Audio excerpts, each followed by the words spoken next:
nggak boleh dalam masalah-masalah ijtihadiyah. Memang udah ada faktanya, yaitu para ulama gitu. Dan kita dalam masalah-masalah ini nggak boleh terjebak pada satu dalil lalu menafikan dalil-dalil yang lain.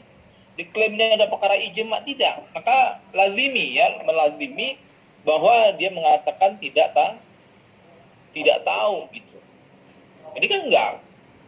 Justru mereka terjebak pada satu dalil, menafikan dalil-dalil yang lain. Ini enggak fair gitu. Maka kemudian kita harus tahu diri tentang kapasitas kita, kapabilitas kita. Bahwa kita memang tidak mampu sampai pada taraf-taraf demikian. Ya, mencoba bersabar, nggak usah ngegas. Ya, Anda lihat dulu ya. Ini kayak kemarin-kemarin nih ya budaya-budaya intoleransi ini sudah masuk ya dalam beberapa pelajar-pelajar kita ya. Kemarin ada tanya kepada seorang dokter misalnya, menanyakan, Ustadz, anak saya ya itu nggak nyaman untuk nyanyikan Indonesia Raya, gimana Ustadz? Ibunya, kata salah satu dokter syariah lulusan daripada luar negeri ini, malah bilang kalau nggak nyaman nggak usah nyanyi.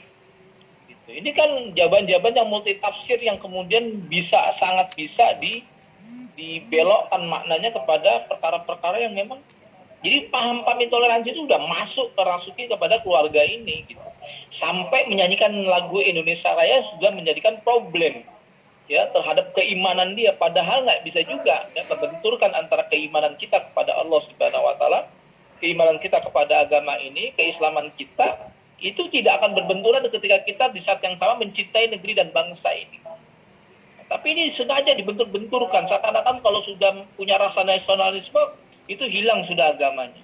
Atau ketika kita sudah komitmen dengan Islam, seakan-akan kita akan berlepas diri yang namanya nasionalisme. Jadi nggak ada cinta-cintanya kita kepada tanah air kita, kampung halaman kita. Ini sangat luar biasa gitu. Makanya kemudian lazimi ya kita sebagai seorang thalabul ilmi yang memang kita nggak punya kapabilitas sampai ke sana, itu jangan terjebaklah kepada satu pemahaman lalu menafikan dalil-dalil yang lain ya, terjebak pada satu dalil dan sebagainya. Nah, itu kata Syai'atullah ya, lazimi memang salah satu sebagian daripada ilmu itu adalah wallahu alam. Ya, jangan malu kita mengatakan nggak tahu kalau memang kita tidak tahu. Itu pertama. Ya. Yang kedua adalah kata beliau al-isma min fitatin haula'i qaumin. Yang kedua itu adalah ya al-ma'rifatu bisyarrihi wa tataqu. Ya, mengenali keburukan dan berusaha untuk menghindarinya.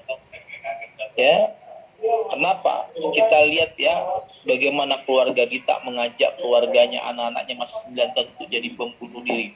Lalu kemarin kita lihat bagaimana kita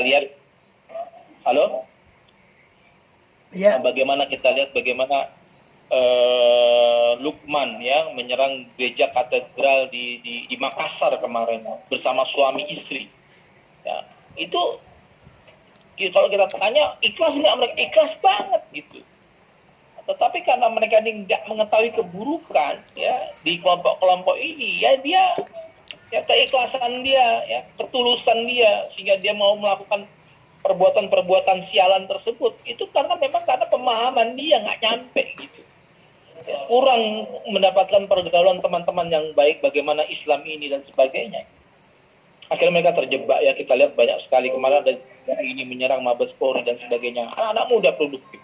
Ya mereka secara intelektualitas pintar, ya pandai ya, punya prestasi di kampusnya dan sebagainya. Tetapi karena mereka tidak mendapatkan guru yang baik, nah inilah menyebabkan mereka masuk kepada kelompok-kelompok ini. Maka kita berkumpul di sini, berbicara di sini pada dasarnya apa yang disampaikan oleh Ustaz Nasir Abbas adalah bagaimana ya mengedukasi terus ya. Bagaimana buruknya kelompok ini, ya. Jadi kita tidak saja dituntut untuk mengenali yang namanya kebaikan dalam Islam, tapi kita juga harus mengetahui keburukan. Ya, bukan kita agar menjadi buruk, bukan, tetapi untuk agar kita punya daya imunitas, ya, menolak daripada pemikiran-pemikiran jahat ini. Ya, tanpa kita mengenali keburukan daripada kelompok ini, itu orang-orang ikhlas, ya, sering berhimpun, ya, di bawah ketiak mereka. Ya, orang-orang ikhlas ini ya kita lihat bagaimana mereka sangat mengharu biru, ya sangat suka, ya mereka ikhlas sampai nangis mereka itu. Kenapa? Mengharu biru gitu. Ya, seakan-akan dia tuh, wah ini generasi ulama, ini Habibana, Ustaz kami begini-begini. Padahal enggak ya, cuma tipu-tipu ya. Tapi kan karena mereka nggak mengetahui keburukan akhirnya ya.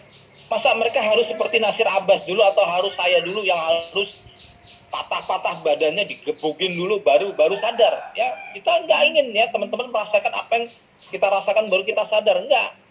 Tapi mengambil pelajaran dari kasus Nasir Abbas ya, Ustaz Nasir Abbas, saya sendiri Sufyan Tsauri, agar apa? Agar kita mengetahui tentang jahatnya pemikiran. Ya. Kemudian yang ketiga adalah kata beliau, kata Syekh adalah al-ismah min fitnatin haula'i qaumin al-marikin al-mafunin. Yang ketiga adalah as-salisu, yaitu adalah al-ma'rifatu fi usulid dhalal, mengetahui daripada metodologi manhaj ya daripada kelompok-kelompok sesat ini. Ya, mengetahui tentang pokok kesesatan mereka. Apa di antara pokok kesesatan mereka? Pertama kata para ulama adalah bi annahum yukafiruna bidzanbin wa ya'taqidun dzanban ma laysa bidzanbin. Mereka mengkafirkan karena sebab dosa dan meyakini sebuah dosa yang sebetulnya bukan dosa. Ya, saya jelaskan lagi, saya ulangi lagi, yaitu